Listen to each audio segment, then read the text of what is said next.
Hello dear student, welcome to our YouTube channel. हमारे इस YouTube channel पर बहुत बहुत स्वागत है। जितने भी स्टूडेंट अभी तक हमारे इस यूट्यूब चैनल को सब्सक्राइब नहीं किए हैं, फटाफट से सब्सक्राइब कर लें। आज के इस वीडियो सेशन में हम देखने वाले हैं क्लास 12 कक्षा 12वीं के सीजी बोर्ड के कक्षा 12वीं के, ध्यान रखोगे, सीजी बोर्ड के क्लास 12 के गणित विषय के इम्पोर्टेंट क्वेश्चन को। गणित सब्जेक्ट है जो, उसका इम्पोर्टेंट क्वेश्चन कौन कौन से यूनिट का है ये मैं बता देता हूँ आप लोग को। तो यूनिट नंबर 2 जो है, ठीक है, इकाई नंबर 2, ध्यान रखिएगा, इकाई 2 की बात करेंगे हम लोग यहाँ। इकाई 2 जिसके अंतर्गत 2 पार्ट हैं, एक है आव्यूह और सारणिक। तो आव्यूह और सारणिक के 4-5 जो इम्पोर्टेंट क्वेश्चन हैं वो मैं यहाँ आपको सॉल्व करके दिखाऊंगा, सॉल्व करने का तरीका सिखाऊंगा। तो आप वीडियो को अंत तक ज़रूर देखें। इस वीडियो को देखने के बाद आप बिल्कुल भी वो 5 इम्पोर्टेंट क्वेश्चन जो हम लोगों ने यहाँ रखा है आप आसानी से सॉल्व कर पाएंगे। तो सीजी बोर्ड के सभी स्टूडेंट जो इस वीडियो को देख रहे हैं, फटाफट से अपने सारे ग्रुप में अपने सारे दोस्तों को शेयर करें और बिल्कुल ये 5 के 5 क्वेश्चन आप आसानी से समझ जाएंगे। बिल्कुल आसान तरीके से मैं आपको समझाने वाला हूँ। तो देखो, जिन्होंने अभी तक चैनल को सब्सक्राइब कर लिया, सब्सक्राइब कर लियो, बेल आइकन को ज़रूर प्रेस कर लो ताकि आपको लेटेस्ट वीडियो के नोटिफिकेशन मिलते रहें। हमारे यहाँ 2 यूट्यूब चैनल है मेरे, शिक्षा संगवारी और ऑनलाइन शिक्षा सूत्र। आप दोनों को बिल्कुल सब्सक्राइब कर सकते हैं, लाइक कर सकते हैं और इसके वीडियो को और शेयर कर सकते हैं। ये दोनों भी बहुत ही हेल्पफुल हैं आपके लिए, ठीक है। तो दोनों, इसमें जो शिक्षा संगवारी है उसमें आपको सीजी बोर्ड के समस्त स्टूडेंट के लिए इम्पोर्टेंट सब्जेक्ट के वीडियो लेक्चर यहाँ मैं प्रोवाइड कराता हूँ। और जो जॉब अपडेट है, जॉब न्यूज़ है या जॉब रिलेटेड जितने भी इंफॉर्मेशन है वो मैं यहाँ सेकंड जो हमारा चैनल है ऑनलाइन शिक्षा सूत्र, उस पर मैं प्रोवाइड कराता हूँ। तो आप दोनों चैनल को ज़रूर सब्सक्राइब कर लें और इसके वीडियो को फटाफट से लाइक करें, ज़्यादा से ज़्यादा लोगों तक शेयर करें। ओके, तो स्टार्ट करते हैं वीडियो को। देखो, कुछ क्वेश्चन जो हैं इम्पोर्टेंट क्वेश्चन वो हम आज यहाँ लेते हैं। देखो, क्वेश्चन नंबर फर्स्ट जो हम लोगों ने रखा है, आव्यूह का एक क्वेश्चन है, आव्यूह का। देखो, प्रश्न नंबर पहला, तो इम्पोर्टेंट सवाल आप लोगों को दिख रहा होगा स्क्रीन पे, ठीक है। मैं डिटेक्ट कर देता हूँ। आव्यूह क्या है, क्वेश्चन देखेंगे आप, आपको मिलेगा यहाँ पे आव्यूह क्या है, ठीक है। एक 2 गुणा 2 आव्यूह ए बराबर ए आई जे की रचना कीजिए जिसके अवयव ये दिया हुआ है, A I J is equal to I plus 2j पूरे का वर्ग बटे 2 द्वारा प्रदत्त है। इस प्रश्न को कैसे हम हल करेंगे, इस टाइप के सभी सवाल को हल करने का तरीका सीखेंगे। ओके, तो आव्यूह जो है, आव्यूह किसे कहते हैं, तो आव्यूह की यहाँ परिभाषा लिखी गई है। देखो, आव्यूह संख्याओं या फलनों का एक आयताकार क्रम विन्यास है। इन संख्याओं या फलनों को आव्यूह के अवयव या प्रविष्टियाँ कहते हैं। तो आव्यूह को अगर हम कहें तो ये जो है एक्चुअली रेक्टेंगुलर अरेंजमेंट होता है उनके अवयवों का। तो कोई भी अवयव कुछ भी हो सकते हैं, अवयव या तो संख्या भी हो सकता है या फलन भी हो सकता है। तो इसकी एक सही परिभाषा इस तरह से बनती है कि अवयव जो है संख्याओं या फलनों का एक आयताकार क्रम विन्यास है, ठीक है। और जो भी यहाँ पे फलन या आपने संख्या लिया वो क्या कहलाते हैं, उसके अवयव या प्रविष्टियाँ कहलाते हैं। यहाँ तक क्लियर हुआ। अवयव को हमेशा अंग्रेजी के बड़े अक्षर में ए बी सी द्वारा डिनोट किया जा सकता है। यहाँ हमने एक उदाहरण लिया कि ए बराबर क्या लिया, 2, 4, 6 और 8, ठीक है। तो यहाँ हमारे पास 4 अवयव दिख रहे हैं। ये जो अंदर में जो संख्याएं लिखी हैं वो क्या हैं, अवयव को प्रदर्शित करते हैं। क्लियर, यहाँ तक का बात समझ आ गया। तो हमको देखो, हमको क्या करना है क्वेश्चन में। देखो, सबसे पहली बात क्वेश्चन में हमको बनाना है क्या, एक 2 गुणा 2 आव्यूह का रचना करना है, कह रहे हैं। तो 2 गुणा 2 आव्यूह का रचना कैसे करेंगे, तो इसके लिए आवश्यक शर्त भी दिया है हमको। शर्त क्या है, तो ये देखो यहाँ लिखा हुआ है, प्रश्न आई जे का जो मान होगा वो इसके बराबर होगा, ये दिया हुआ है। तो हम लोगों ने क्या किया, सबसे पहले एक 2 गुणा 2 आव्यूह का एक कंस्ट्रक्शन किया, रचना किया। यहाँ पे मैंने लिख दिया ये पहला पंक्ति और पहला स्तंभ का अवयव है, इसलिए लिख दिया क्या, इसको A11। ये दूसरा पहला पंक्ति और दूसरा स्तंभ का अवयव है, इसलिए इसको क्या लिख दिया, A12। इसी तरह देखो बच्चों, ये क्या हो जाएगा, A21 और A22 हो जाएगा। ये 2 गुणा 2 का और एक अवयव है 2 क्रॉस 2 का, ठीक है। यहाँ 4 अवयव हैं, ये बात तो क्लियर हो गया सभी लोगों को। अब आखिर हमको मान निकालना है A11 का, A12 का, A21 का और A22 का। किस तरह से इन मान को हम लोग निकालेंगे देखते हैं आगे। तो A11, A12, A21 और A22 निकालने के लिए ये शर्त दिया है। जब भी इस तरह का कोई प्रश्न आता है आपके एग्ज़ाम में तो यहाँ I और J क्या रखना है ये आपको समझना है। तो देखो, I और J क्या दर्शाता है, तो यहाँ I जो है आई किस पंक्ति में है वो दर्शाता है, आई जो है पंक्ति की संख्या को दर्शाता है, और जे जो है स्तंभ की संख्या को दर्शाता है। यहाँ तक बात क्लियर हुआ। अब आप क्या करोगे, ए आई जे में मान रख दोगे तो ये हो जाएगा क्या, अगर आपको A11 निकालना है तो A11 जैसे ही आप अगर कैलकुलेट करने जाते हो तो यहाँ पंक्ति कौन है, पहला पंक्ति, और स्तंभ भी कौन है, पहला स्तंभ। तो देखो आई की जगह 1 रखो, आई ये आई की जगह क्या रखा मैंने 1 रखा, और जे की जगह भी क्या रखा 1 रखा। इस तरह से हल कर दिया हम लोग तो हो जाएगा 1 + 2 × 1 क्या हो जाएगा, ये हो जाएगा 1 धन 2 एकम 2, पूरे का वर्ग था पूरे का वर्ग कर दिया, तो जोड़ दिए 2 और 1 कितना हो गया 3, 3 का वर्ग तो 9, और बटे में क्या था 2, 9/2 आ गया। तो इसका मान निकल गया हमको कौन सा, A11 का। इसी तरह से A21 निकाल लो, A12 निकाल लो, सॉरी A12 निकालेंगे तो क्या करेंगे, आई का मान 1 रखेंगे और जे का मान क्या रखेंगे 2 रखेंगे। चलो इसमें मान रख दिए, आई की जगह 1 और जे की जगह क्या रख दिया 2 रख दिया मैंने।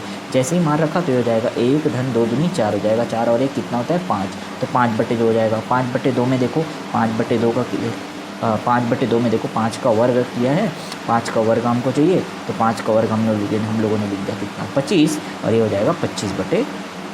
तो यहाँ तक मान क्लियर हुआ आप लोगों का, ये 25/2 आ गया, ठीक, A12 का। इसी तरह से देखो यहाँ पे कितना हो जाएगा, A21 का मान अगर हम लोग निकालेंगे तो आई का मान यहाँ 2 और जे का मान 1 रखना है, तो आई का मान यहाँ पे देखो हमने 2 रख दिया और जे का मान 1 रख दिया, हल किए तो 2 धन 2 एकम 2, 4 हो जाएगा, तो 4 का वर्ग करोगे, 4 का वर्ग करोगे कितना हो जाएगा 16, 16/2 कितना होगा, 16/2 का मान कितना आ गया 8 आ गया, ठीक। चलो आगे और देखिए हम लोग, इस तरह से यहाँ पे बनेगा, तो ये हो जाएगा A22 का मान, A22 का मान निकालेंगे, मतलब आई का मान 2 रखना है और जे का मान भी कितना रखना है 2 रखना है। मान पूरा रखेंगे तो 2 धन 2 गुणा 2 हो जाएगा, तो 2 धन 4 हो जाएगा, 4 और 2 कितने होते हैं 6, 6 का वर्ग बटे क्या हो जाएगा 2, तो 36 बटे कितना हो जाएगा 2, आ गया आंसर कितना 18। ठीक, तो अभिष्ट जो अवयव है, क्योंकि आपका आंसर तो यहीं आ गया था, आपको 2×2 का बनाना था, तो यहाँ देखो यही आपका आंसर है, लेकिन आपको यहाँ A11, A12, A21 और A22 निकालना था, ठीक है, वही आपने निकालने का कोशिश किया, ठीक है।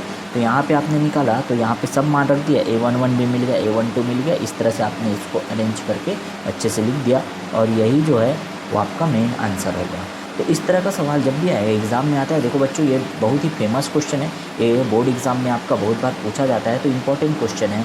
इम्पोर्टेंट क्वेश्चन हम लोग दोनों अध्याय से देखेंगे, 3 और 4 से, ठीक है। 5 क्वेश्चन हमने सेलेक्ट करके यहाँ पे रखा हुआ है, तो अवयव क्या है ये बात क्लियर हो गया, ठीक, बना लिए, अब समझ आ गया सभी लोगों को। आगे चले देखते हैं नेक्स्ट क्वेश्चन पे, सेकेंड क्वेश्चन क्या दिया हुआ है, इम्पोर्टेंट क्वेश्चन। तो देखो जितने भी क्वेश्चन हम यहाँ बता रहे हैं ध्यानपूर्वक आप देखते जाओ, समझते जाओ, और आप आसानी से फिर हल कर जाओगे, ठीक है। देखो प्रश्न क्रमांक दूसरा आपके यहाँ पे स्क्रीन पे दिखाई दे रहा होगा, मैं डिटेक्ट कर देता हूँ। 3 संख्याओं का योग 6 है, क्या बोले 3 संख्याओं का योग 6 है, यदि हम तीसरी संख्या को 3 से गुणा करके दूसरी संख्या में जोड़ दें तो हमें 11 प्राप्त होता है। पहली और तीसरी संख्या को जोड़ने पर हमें दूसरी संख्या का 2 गुना प्राप्त होता है। इसका बीजगणितीय निरूपण कीजिए और अवयव विधि से क्या करना है, इसको संख्याएं ज्ञात कीजिएगा, ठीक है। चलो इस प्रश्न में हम कैसे करेंगे, इस प्रश्न में जब भी ये हमारे पास आया तो इस प्रश्न को हम लोगों ने अच्छे से पढ़ा। अब हम लोग मान लेते हैं 3 संख्या, क्योंकि तीनों संख्या क्या है हमारे पास अननोन है। हल करना चालू करेंगे तो माना 3 संख्याएँ कौन कौन सा है, एक्स है, वाई है और जेड है। 3 संख्या क्या है, एक्स, वाई और जेड है। मान लेते हैं पहली संख्या क्या है एक्स, दूसरी संख्या क्या है वाई और तीसरी संख्या क्या है जेड। क्लियर हुआ यहाँ तक, तीनों संख्या हम लोगों को समझ आ गया। अब जैसा हमारे को प्रश्न में दिया था, क्या दिया था कि तीनों संख्याओं का योग कितना है 6। क्वेश्चन में देखो बच्चों यहाँ पे दिख रहा है 3 संख्याओं का योग कितना है 6 है, तो आप 3 संख्याओं का योग 6 है, तो आप लिख सकते हो कि इससे समीकरण बना दिया आपने। समीकरण नंबर पहला, एक्स धन वाई धन जेड बराबर कितना हो गया 6। यदि हम तीसरी संख्या को 3 से गुणा करके दूसरी संख्या से में जोड़ दें तो 11 प्राप्त होता है। तो तीसरी संख्या में 3 का गुणा कर दिया, 3 जेड हो गया, और दूसरी संख्या के साथ जोड़ दिया तो ये हो जाएगा 3 जेड धन वाई बराबर कितना हो गया 11। ये हो गया हमारा दूसरा समीकरण। तीसरे समीकरण की बात करें तो पहली और तीसरी को जोड़ने पर हमें दूसरी संख्या का 2 गुना प्राप्त होता है। तो पहली और तीसरी को जोड़ देंगे तो दूसरी संख्या का 2 गुना प्राप्त हो गया 2y।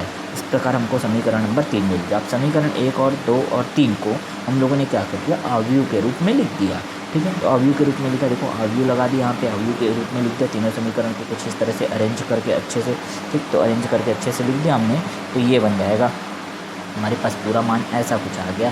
देखो एक्स धन वाई धन जेड पहला पंक्ति में हो गया, दूसरे पंक्ति में 3z + y हो गया, और तीसरे पंक्ति में x + z हो गया, ठीक। वो बराबर होगा किसके, 6, 11 और 2y के, जैसा हम लोगों का इधर नया पक्ष दिख रहा था, ठीक। ठीक, अवयव के रूप में इसको जमा दिया। अब यहाँ देखेंगे तो ये भी 3x1 का और ये भी 3x1 का अवयव है, मैट्रिक्स है। तो अवयवों की समानता से हम लोगों को पता होना चाहिए कि अगर दो अवयव बराबर दिए हुए हैं, इसका मतलब होता है कि भाई इसके हर एक संगत अवयव बराबर होंगे। तो ये देखो, ये पहले पंक्ति का जो पहला स्तंभ है वो बराबर होगा किसके, 6 के। दूसरे पंक्ति का जो अवयव है वो बराबर होगा 11 के, और तीसरे पंक्ति का जो अवयव है वो बराबर होगा 2y के। ठीक, तो संगत अवयव बराबर होते हैं। इस तरह से आपने फिर अवयवों की समानता से शर्त लगा दी, कंडीशन लगा दी, और आपको समीकरण नंबर 1, 2 तथा 3 प्राप्त होगा। क्लियर, जैसा यहाँ पे दिख रहा है स्क्रीन पे।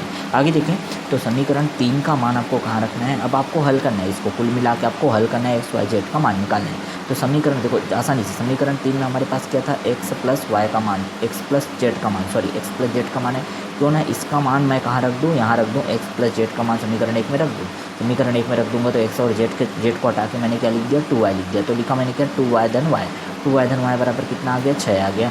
तो 3y बराबर कितना आ गया, 6। तो y का मान यहाँ से निकाल लिया, y बराबर क्या हो जाएगा, 6/3 मतलब 2, y का मान निकल गया। अब y का मान कहीं पे भी रखो जिससे आपको समीकरण हल करते बने, और x या z का मान निकालो। तो y का मान जो है समीकरण 2 में रख दो। समीकरण 2, ये देखो यहाँ पे स्क्रीन पे दिख रहा है आप लोगों को समीकरण नंबर 2। इस पर क्या कर दिया हम लोग, y का मान रख दिया। y का मान जैसे ही रखा समीकरण 2 पे, तो समीकरण 2 क्या था, 3z धन y बराबर 11। तो 3z धन 2 कर दिए बराबर 11, 2 को उधर पक्षांतर कर दिए तो 11 ऋण 2 हो गया, 3z बराबर क्या हो गया, 9 हो गया। तो z का मान निकल गया 9/3, मतलब आंसर कितना आ गया, 3। ठीक, z का भी मान निकल गया। क्लियर हुआ यहाँ तक। अच्छा, आगे देखें हम लोग, y व z का मान अब किसी भी समीकरण में रख दो जहाँ आपको x का मान निकले। तो यहाँ समीकरण क्वेश्चन नंबर फर्स्ट में हम लोग रख देते हैं। तो x धन y धन z बराबर कितना था, 6। ठीक है, x धन 2 धन 3 हो जाएगा, क्योंकि y का मान 2 और z का मान 3 रख दिया हम लोगों ने। तो 2 और 3 कितना हो गया, 5। तो 6 में से 5 को क्या कर दिया, माइनस कर दिया, आंसर आ गया कितना, 1। इस तरह आपको x का मान मिल गया कितना, x का मान मिल गया 1, y का मान मिल गया 2 और z का मान कितना मिल गया, 3। तो संख्याएं आपको मिल गई अवयव विधि से। यही आपका क्या है, आंसर है फाइनल। क्लियर, चलो यहाँ तक समझ आया। तीसरे क्वेश्चन में हम लोगों ने जो इम्पोर्टेंट क्वेश्चन यहाँ पे लिया है वो है, देखो तीसरा क्वेश्चन आपके सामने स्क्रीन पे दिखाई दे रहा होगा। उम्मीद करता हूँ यहाँ तक आप सभी लोगों को समझ आ रहा होगा, आया होगा। और आगे भी ये पूरा जो 5 क्वेश्चन का हम लोग सीरीज चला रहे हैं इंपॉर्टेंट इकाई से, इस इकाई से, ठीक है, वो बिल्कुल आपको समझ आ रहेगा। तो इसमें देखो आपको दिया हुआ है क्या, हमारे पास क्वेश्चन नंबर 3। क्वेश्चन नंबर 3 को ध्यान से देखो। यदि a बराबर कितना दिया है, a बराबर cos theta sine theta minus sine theta और कॉस थीटा है, तो सिद्ध करना है कि a की घात n, देखो ध्यान से, a की घात n बराबर क्या है, cos n theta sine n theta minus sine n theta और कॉस एन थीटा, जहाँ एन क्या है, एक नेचुरल नंबर है, बोलते हैं नेचुरल नंबर का अवयव है स्मॉल एन। चलो ठीक, यहाँ तक दिया हुआ है, आपको सिद्ध करना है। अब इस सवाल को हम सिद्ध करने जाएंगे तो इसके और भी मेथड हो सकते हैं, लेकिन सबसे आसान और सरल मेथड जो है, सब सरल तरीका, बहुत ही सिंपल वे में अगर इसको हम समझें तो सिंपल वे में समझने के लिए हम लोग यहाँ जाएंगे गणितीय आगमन के सिद्धांत में। गणितीय आगमन का सिद्धांत आप सभी लोगों ने क्लास 11 में पढ़ा होगा, बिल्कुल पढ़ा, डेफिनेटली आप लोगों ने पढ़ा है गणितीय आगमन के सिद्धांत को। तो यहाँ पे जो आपको दिया हुआ है, सबसे पहली बात एक अवयव दिया है क्या, a बराबर, उसको हम लोगों ने a बराबर ले लिया। अब गणितीय आगमन का सिद्धांत क्या कहता है कि आप पहले क्या ले लो, n ले लो, n इसी का क्या ले लो, n ले लो। तो हम लोगों ने क्या किया, गणितीय आगमन के सिद्धांत से n को एक कथन लिया, मान ले कथन, तो इस तरह से हम लोगों ने लिख दिया a की घात n है। तो अगर a की घात 1 था तो यहाँ पे क्या था, cos theta sine theta minus sine theta और कॉस थीटा। अगर मैं a की घात n कर देता हूँ, जो मुझे सिद्ध करना भी है, तो मैं क्या कर दूँगा, इसको cos n theta sine n theta minus sine n theta और कॉस एन थीटा, इतना कर दूँगा। यहाँ तक क्लियर हुआ। अब देखो गणितीय आगमन का सिद्धांत कहता है कि n बराबर 1 के लिए सबसे पहले आप जो है सिद्ध करो, फिर क्या करो, n बराबर k के लिए इसको सिद्ध मान लो कि हाँ भाई ये सिद्ध हुआ। उसके बाद आपको क्या करना है, n बराबर k+1 के लिए आपको सिद्ध कर देते हैं अगर हम लोग, तो ये गणितीय आगमन के सिद्धांत से जो भी कथन दिया हुआ, जो भी स्टेटमेंट दिया हुआ है, वो क्या हो जाता है, सिद्ध हो जाता है, प्रूफ हो जाता है। ठीक, यहाँ तक तो ये 3 काम हमको करना है। अब देखते हैं n बराबर 1 के लिए सबसे पहले सिद्ध करना होता है। तो n बराबर 1 के लिए हम लोग देखें, a का मान यहाँ पे जैसा दिया है, n बराबर 1 के लिए मान रख दिए। ठीक है, तो a का मान तो यही है, a का मान हमको ये दिया हुआ है क्वेश्चन में। अच्छा, a1 का मान अगर मैं रखूँगा तो n के जगह में, देखो n के जगह में 1 रख दूँगा तो कोई फ़र्क पड़ेगा क्या, नहीं पड़ेगा ना, cos theta sine theta minus sine theta और कॉस थीटा ही रहेगा। तो इस तरह से a बराबर 1, a की घात n, a की घात 1 और एक a दोनों क्या होंगे, बराबर। ये दोनों देखो, ये दोनों बराबर, तो ये दोनों बराबर है, मतलब मैं सीधा क्या कह दिया कि n बराबर 1 के लिए यह जो कथन है वह क्या है, सत्य है। अब क्या करते हैं, हमारा दूसरा काम होता है गणितीय आगमन के सिद्धांत में कि n बराबर k के लिए भी इसे सत्य माना जाता है। तो n बराबर k के लिए हम लोग क्या कर लेते हैं, n बराबर k के लिए भी यह कथन सत्य है। सत्य तो कैसे लिखेंगे, देखो यहाँ पे ऐसा लिख दिया, a बराबर जो दिया था मान वो तो है ही, ठीक है, लेकिन n बराबर k रखूँगा तो n के जगह में देखो यहाँ पे आपको क्या दिख रहा था, a की घात n था, n के जगह में क्या रख दिया, a की घात k रख दिया। और जैसे ही k रखा तो जहाँ जहाँ n दिख रहा था हमें वहाँ मैंने k लिख दिया। ठीक, ये वाला स्टेप समझ आया सभी लोगों को। इसको हम लोग क्या कर दिए, इक्वेशन 1 मान लिए, क्योंकि ये सत्य है ऐसा माना जाता है गणितीय आगमन के सिद्धांत। अब हमारा काम है कि हम n बराबर k+1 के लिए इसको सिद्ध कर दें। तो n बराबर k+1 के लिए अगर मैं इसको सिद्ध करने जाऊँ तो n बराबर k+1 के लिए देखते हैं। चलो, सबसे पहली बात हमारे पास a बराबर ये दिया हुआ है। अगर मैं n के जगह में क्या रखूँगा, k+1, तो देखो a हमारा a की घात n क्या था, a की घात n ऐसा था, तो n के जगह में, इस n के जगह में अब क्या रखना है मुझे, k+1 रखना है। तो k+1 रख दिया, देखो ध्यान से सावधानी से मैं रखूँगा, और a की घात क्या कर दिया मैंने, k+1 कर दिया। a की घात k+1 को क्या हम ऐसा लिख सकते हैं, a इंटू a की घात k लिख सकते हैं ना, ठीक है। तो हम लोग जानते हैं a की घात k+1 है, तो हम ऐसा लिख दिया भाई हमने इसको। उसके बाद क्या करें, हम लोग a का भी मान रख देते हैं यहाँ पे। देखो यहाँ पे क्या दिया है, क्या क्या दिया, जो संख्याएं आपको दिख रही है बस उन्हीं का मान रखते जाओ। यहाँ पे क्या दिया है आपको, दिया है a और क्या दिया है, a की घात k। तो a का मान पहले रख दिया, इंटू a की घात k का मान समीकरण 1 में है, ये मान आपने क्या कर दिया, उठा के यहाँ रख दिया। क्लियर।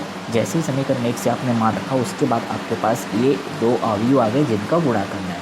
और गुणा करने के तरीके को समझो, गुणा कैसे करते हैं। तो गुणा कैसे करते हैं, सबसे पहली बात, इस पंक्ति का गुणा पहले इसके साथ करेंगे, फिर इसके साथ करेंगे, यही काम करते हैं। गुणा करने सभी लोगों को आता है। तो इसका गुणा इसके साथ करूँगा तो cos theta into cos k theta हो गया, ये लिखा मैंने, cos theta into cos k theta. फिर अब बारी आती है किसकी, इसके साथ, तो माइनस था, माइनस लगा दिया, साइन थीटा इंटू साइन के थीटा, आ गया ये भी मान। ठीक, अब क्या होता है, इसकी बारी जो है इसके साथ गुणा करने की आ जाती है।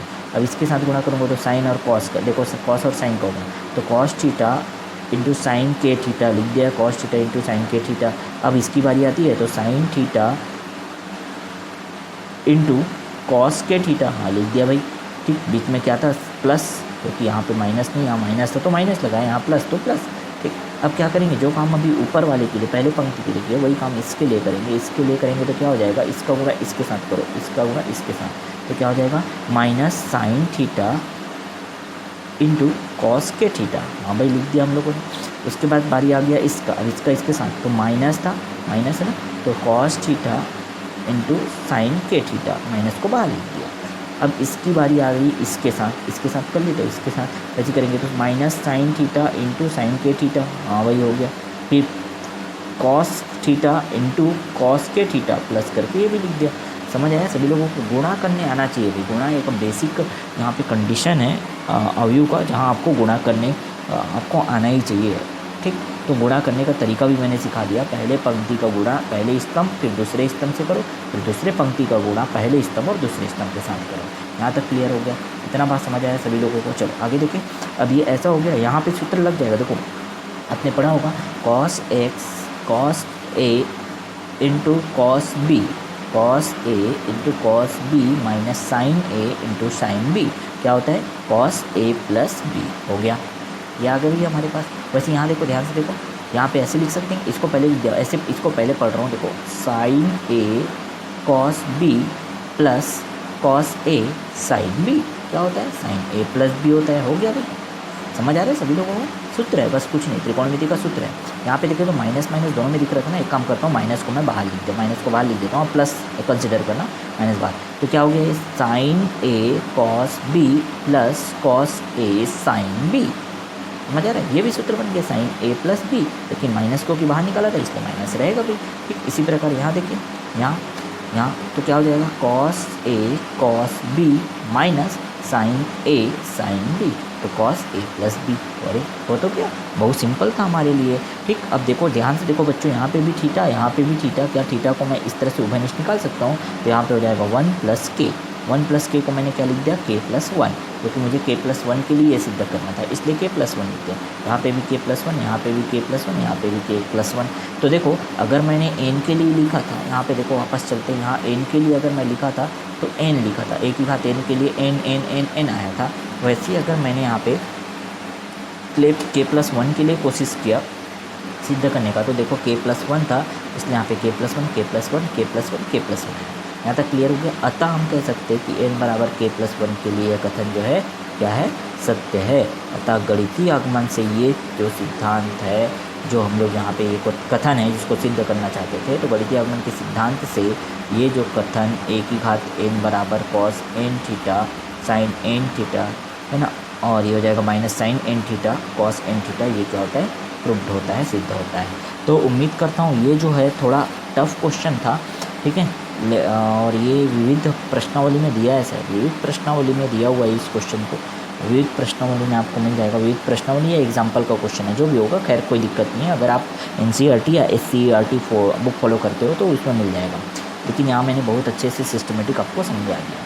क्लियर, यहाँ तक क्लियर हुआ। तो ये था क्वेश्चन 3 का पूरा ओवरव्यू। आप अच्छे से देखो, जिसको भी समझना है वीडियो पॉज करके अच्छे से देख सकते हो। मैंने आपको बहुत ही डिटेल से धीरे धीरे करके क्वेश्चन को सॉल्व कराया है। ओके, समझ आ गया। चलो नेक्स्ट क्वेश्चन पे आते हैं, क्वेश्चन नंबर 4। तो 5 क्वेश्चन की सीरीज़ में ये चौथा जो इम्पोर्टेंट क्वेश्चन है वो क्या है, हम लोग देख लेते हैं। 5 क्वेश्चन की सीरीज़ में चौथे क्वेश्चन पे आ गए हैं, इसके बाद एक लास्ट क्वेश्चन देखेंगे। तो मान लो आपको क्या दिया, ये भी बहुत ही अच्छा सवाल है ना। प्रश्न क्रमांक चौथा, यदि x, y और z जो है विभिन्न हो और डेल बराबर क्या दिया है, x y z, x square y square z square 1+x3 1+y3 1+z3 बराबर क्या दिया है, 0 दिया है। तो आपको सिद्ध करना है कि 1+xyz बराबर क्या होता है, 0 होता है, ये सिद्ध करना है। तो जो दिया हुआ है वहीं से काम स्टार्ट करते हैं। देखो सबसे पहले हमको डेल बराबर ये दिया हुआ है एक सारणिक।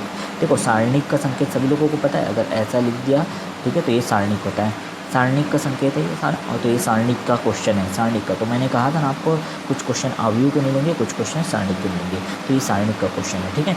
अब सारणिक का गुणधर्म क्या कहता है, सारणिक का गुणधर्म कहता है कि जब भी आपके पास कुछ ऐसे आते हैं ना, ये वैल्यू जो दिख रहा है, तो इनको आप विभक्त करके अलग अलग लिख सकते हो। सारणिक का गुणधर्म ये है। तो उसको हम लोगों ने लिखा क्या, 1 1 1 को अलग कर दिया और एक अलग सारणी बना दिया, एक अलग सारणी बना दिया, और x3 y3 z3 को अलग करके एक अलग सारणी बना दिया। लेकिन यहाँ C1 और C2 देखो, C1 और C2 का मान बिल्कुल भी नहीं बदलेगा, क्योंकि वो तो दोनों में कॉमन सेम है, ठीक है। जो भी मैंने यहाँ पे विभक्त किया, तोड़ा, इसको तोड़ा, यहाँ पे जो C3 था उसको, तो C3 जो दिख रहा था तीसरा कॉलम, उसमें हम लोगों ने ये गुणधर्म लगा दिया भाई। तो इस गुणधर्म से ऐसा कर दिया और वो बराबर किसके, 0 है, तो क्वेश्चन नहीं दिया।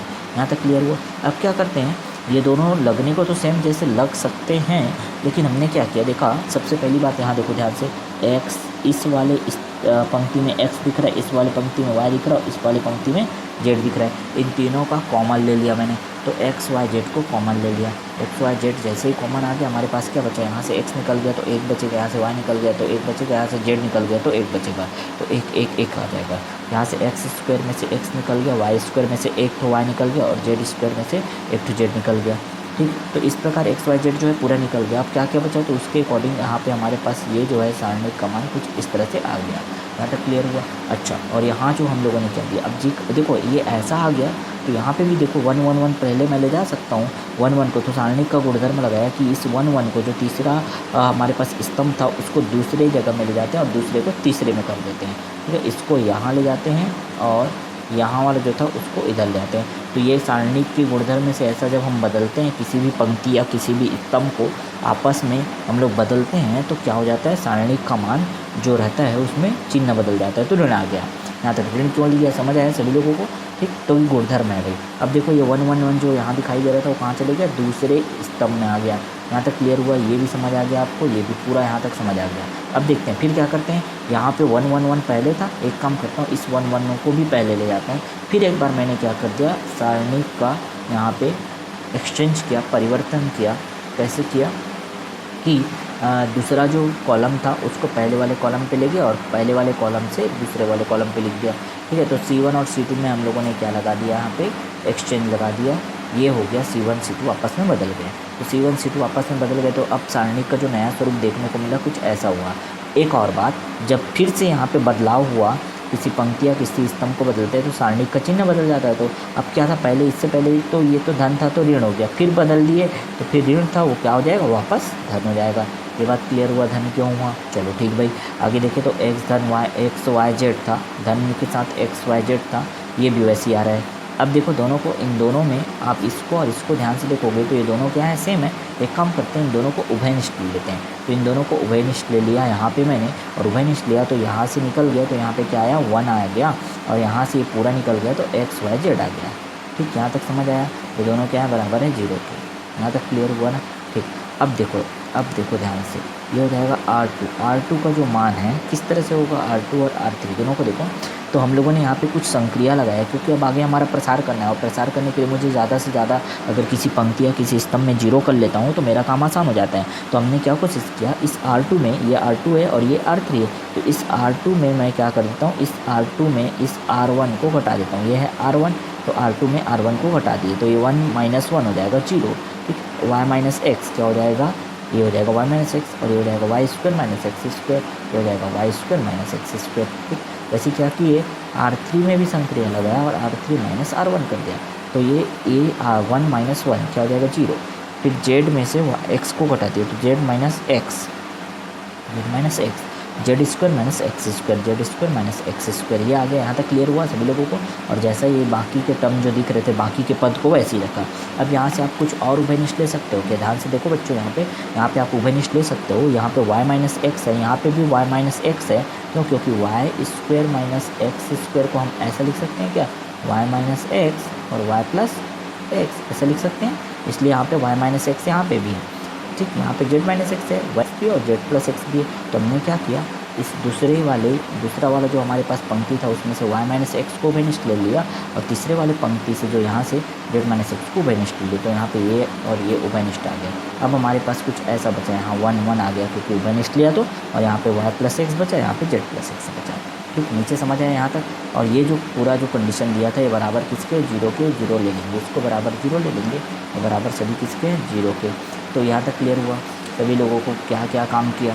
ठीक, आगे देखो, अब प्रसार कर देते हैं। किसके सापेक्ष प्रसार करना ज़्यादा हमारे पास लाभदायक रहेगा, कि C1 के सापेक्ष, ये C1 के सापेक्ष प्रसार कर दें, क्योंकि यहाँ ज़्यादा 0 हमारे पास 2 के 0 दिख रहा है। ठीक, तो C1 के सापेक्ष प्रसार कर देते हैं। आगे प्रसार करना आता है सभी लोगों को, प्रसार करते हैं। तो बाकी के टर्म जैसे दिख रहे थे वैसे के वैसे रखा मैंने। ये देखो बाकी के टर्म हमारे जो दिख रहे थे, कैसे दिख रहा था, ये दिख रहा था y - x, ये दिख रहा था z - x, वैसे ही रखा। अब प्रसार किया तो 1 प्रसार करने सभी लोगों को आता है। वापस चलो उस पेज पे ले जाता हूँ थोड़ा। तो प्रसार करते हैं तो क्या करते हैं, देखो अगर मैं C1 के सापेक्ष प्रसार कर रहा हूँ, भाई दिख रहा है सभी लोगों को, C1 के सापेक्ष प्रसार कर रहे हैं, तो ये C1 के सापेक्ष प्रसार कर रहे हैं, तो इसको और इसको छोड़ के जो दिख रहा है 1 y + x, 1 z + x, इतने बस को रखेंगे। वैसे ही मैंने किया देखो, और बाकी तो 0 है तो 0 लिख दो, बाकी को 0 लिख सकते हो आप। ठीक, तो ये हो जाएगा हमारे पास y - x बाहर, z - x बाहर, और इसमें मैंने इसको लिखा जैसा हमको दिख रहा था जो चीज़। ठीक, आगे अगर हम लोग देखें यहाँ तो ये -0 और ये +0 कर दिया। यहाँ तक क्लियर हुआ कि सभी लोगों को। ठीक, आगे देखें हम लोग, ये सब के सब जो इतना पूरा पद दिख रहा है वो किसके बराबर है, 0 के बराबर। अब इसको क्या करो, y - x, z - x, और यहाँ पे इसको हल करने सभी लोगों को आता होगा। इसका गुणा किसके साथ करते हैं, इसके साथ, और इसका गुणा इसके साथ करते हैं। कुछ इस तरह से क्रिया गुणा होता है। ठीक, जब इसका गुणा इसके साथ करेंगे तो z + x आएगा, जब इसका गुणा इसके साथ करते हैं तो माइनस लगाते हैं, तो -y, फिर 1 और x का मल्टीप्लाई करूँगा तो x आएगा, लेकिन माइनस क्योंकि लगाते हैं इसलिए -x हो जाएगा। -y - x क्यों हुआ समझ आया सभी लोगों को। और ये टर्म जो हमारे पास ये पद था बाकी तो 0 हो गए थे। ठीक, तो कोई दिक्कत नहीं, यहाँ पे x और यहाँ पे +x और -x कट गया, तो आपके पास क्या बचा, यहाँ पे सिर्फ और सिर्फ होता है z - y। ओवरऑल अगर आप लिखे तो y - x ये पहले से था, z - x ये भी पहले से था, यहाँ पे z - y ये आ गया, और यहाँ पे x धन x y 1 + x y z ये बचा। ये बराबर होगा किसके, 0 के। अब x y व z का यहाँ पे क्या है, मान जो दिया हुआ है वो विभिन्न है। ये प्रश्नानुसार हमको बताया है कि x y और z क्या हैं, विभिन्न है। तो अगर x y और z जो है विभिन्न है बोला है, मतलब y में से x को हटाऊंगा तो कभी 0 नहीं होगा। क्यों, अगर y और x अगर बराबर होते, समान होते, तब ना इसका मान जो है 0 आ सकता था। लेकिन अगर क्योंकि क्वेश्चन में ही बोल दिया है कि x y और z सभी अलग अलग है, इसका मतलब ये कभी भी 0 नहीं होगा। तो ये भी 0 नहीं होगा, ये भी 0 नहीं होगा, और ये भी 0 नहीं होगा। ठीक, अब हम लोग जानते हैं कि सब गुणनखंड अगर बराबर 0 दिया है तो इसका मान भी 0 के बराबर होना था, इसका मान भी 0 के बराबर होना था, इसका मान भी 0 के बराबर होना था और इसका मान भी 0 के बराबर होना है, क्योंकि ये तीनों जो हैं ये y-x, z-x और z-y ये क्या है, कभी भी 0 के बराबर नहीं होंगे। क्यों? क्योंकि ये प्रश्न में एक कंडीशन दिया हुआ है। ठीक, तो क्या करेंगे, कोई ना कोई ऐसा चीज़ है जो इन सबको 0 कर देगा, तो ये जो मान दिख रहा है लास्ट में ये पक्का 0 के बराबर होगा, तब आप कह सकते हो कि ये होगा 0 के बराबर और यही ये होता है क्या, सिद्ध। तो इतना काम करना था। आई होप सभी लोगों को बहुत मज़ा आ रहा होगा इतना क्वेश्चन करने पे, बहुत ही इंपॉर्टेंट और अच्छे मज़ेदार क्वेश्चन है। ठीक, चलो लास्ट क्वेश्चन पे आ जाते हैं। आज के इस लास्ट क्वेश्चन पे हम लोग देखते हैं इंपॉर्टेंट क्वेश्चन की सीरीज़ में। तो जो सारणिक है, देखो सारणिक हमारे पास क्या दिया है, 2 ऋण 3 5 6 0 और क्या दिया है हमारे पास 4 1 5 ऋण 7 के अवयवों के उप सारणिक और सहखंड ज्ञात कीजिए और सत्यापित कीजिए कि A11 इंटू A31। यहाँ जो स्मॉल a है, ध्यान रखना स्मॉल a क्या बताता है, अवयव को, और ये जो कैपिटल A है वो बताता है एडजॉइंट को, एडजॉइंट। और एडजॉइंट किसे कहते हैं, सहखंड को। ठीक है, सहखंड। समझ आया सभी लोगों को? अब यहाँ पे आपको समझना है, यहाँ बताया नहीं है, आपको खुद ही समझना है। तो इस तरह से आपको फिर क्या करना है, सिद्ध करना है। तो सबसे पहला काम है कि आपको उपसारणिक और सहखंड का मान निकालना है, उसके बाद सिद्ध करना है। तो सबसे पहले उपसारणिक क्या होता है, ठीक, उसके बाद सहखंड क्या होता है, सब हम देखेंगे बारी बारी से। तो देखो सबसे पहले सारणिक क्या दिया हुआ है उस पर फोकस करते हैं थोड़ा। चलो सारणिक हमारे पास ये दिया हुआ है, ये सारणिक है 2 - 3 5 6 0 4 1 5 -7। यहाँ तक समझ आया सभी लोगों को? अब उपसारणिक हमको निकालना, उपसारणिक निकालने बोला तो उपसारणिक निकालते हैं। देखो क्वेश्चन में बोले ना उपसारणिक और सहखंड ज्ञात करो, तो उपसारणिक पहले निकालते हैं। उपसारणिक का सूत्र क्या होता है, अब उपसारणिक जितने अवयव रहते हैं सभी के उपसारणिक निकलते हैं। तो पहले पंक्ति और पहले जो हमारे पास क्या दिया है, पहले पंक्ति और पहले स्तंभ है उसके अवयव का उपसारणिक हम लोग अगर निकालें तो कैसे होगा। उपसारणिक का मान हम लोग देखिए यहाँ पे, पहले पंक्ति और पहले स्तंभ के लिए, तो इसको क्या लिखेंगे उपसारणिक को, क्योंकि पहले पंक्ति और पहले स्तंभ इसके लिए मैं निकालना चाहता हूँ। ठीक है, 2 के लिए, इस 2 के लिए हम लोग अगर उपसारणिक निकालना चाहते हैं तो उपसारणिक M11 लिखूँगा। ठीक, और M11 लिखूँगा तो देखो ध्यान से, पहले ये 1 और ये 1 है। ठीक, 1 1 जब भी आता है तो क्या करना है आपको, जब सहखंड निकालोगे, यहाँ सहखंड निकालेंगे तो जब एक और एक आता है तो हम सहखंड का सूत्र हमेशा ऐसे लिखा जाता है। सहखंड का सूत्र आपका क्या होता है, -1 की घात i प्लस j और उसके बाद जो आपने उपसारणिक निकाला वो, तो m i और j लिख देता हूँ ऐसा। ये सहखंड का मेन सूत्र है। ठीक है, याद रखना ये है, ये सहखंड का मेन सूत्र है अगर आपको किसी का भी सहखंड निकालना है। तो चलो पहले उपसारणिक निकाल लेता हूँ, उसके बाद सहखंड को फिर से बताऊंगा। तो उपसारणिक निकालने का आसान तरीका क्या है, आपको जिस भी अवयव का उपसारणिक निकालना है, क्योंकि यहाँ 9 अवयव दिख रहे हैं, सभी का उपसारणिक निकलेगा। तो जिस भी आपको अवयव है उसका उपसारणिक निकालना है ना, तो उस पंक्ति और इस स्तंभ को छोड़ के जो शेष दिखाई दे रहा है 0 4 5 -7 उसको बस लिख दिया करो। उसको लिख के इस सारणिक को हल कर दिया करो। सारणिक को हल करने आता है 7 0 0 माइनस आता है बीच में सूत्र और 4 5 20। तो इसका आंसर कितना आया, ऋण 20। तो M11 का जो उपसारणिक है वो कितना आया, ऋण 20 आया। बात समझ आया? ठीक, अब जैसे ही अगर आपने उपसारणिक निकाल लिया तो सहखंड का जो सूत्र होता है ऐसा होता है, -1 ऋण 1 की घात i plus j into MIJ, ऐसा होता है। ठीक, तो अगर आप ऋण 1 की घात i प्लस j करोगे तो i का मान कितना है 1 और j का मान भी कितना है 1, तो 1 और 1 कितना हो जाएगा, 2 हो जाएगा। और ऋण 1 की घात अगर 2 हो गया तो कितना हो जाएगा, धन हो जाएगा, सीधी सी बात है। और MIJ का मान आपने निकाल रखा है, इसके लिए कितना है -20, तो ये तो धन हो गया ना, तो आंसर क्या आ गया, -20 आ गया। क्लियर, समझ आया सभी लोगों को? आगे चलें। ठीक, आगे देखिए तो हम लोग देखते हैं M12 का मान। अगर मैं M12 का मान निकालूंगा तो M12 कहाँ है हमारे पास, देखो M12 मतलब पहला पंक्ति और दूसरा स्तंभ, पहला पंक्ति और दूसरा स्तंभ। इसको अगर हम लोग निकालेंगे, इसके लिए हम लोग अगर निकालना चाहते हैं उपसारणिक तो क्या करेंगे, इसको और इसको छोड़ दो, इस स्तंभ को छोड़ दो, तो 6 4 1 ऋण 7, 6 4 1 ऋण 7। इसी तरह से पूरा काम करते हुए चलना है आपको। और ये हम लोग ने निकाल लिया M12 का मान कितना आया, -46। कैसे आया, तो 7 6 42 ऋण 42, फिर सूत्र में आता है ऋण 4 एकम 4, तो ऋण 42 और ऋण 4 कितना हो जाएगा, ऋण 46। ठीक है, ऋण 46।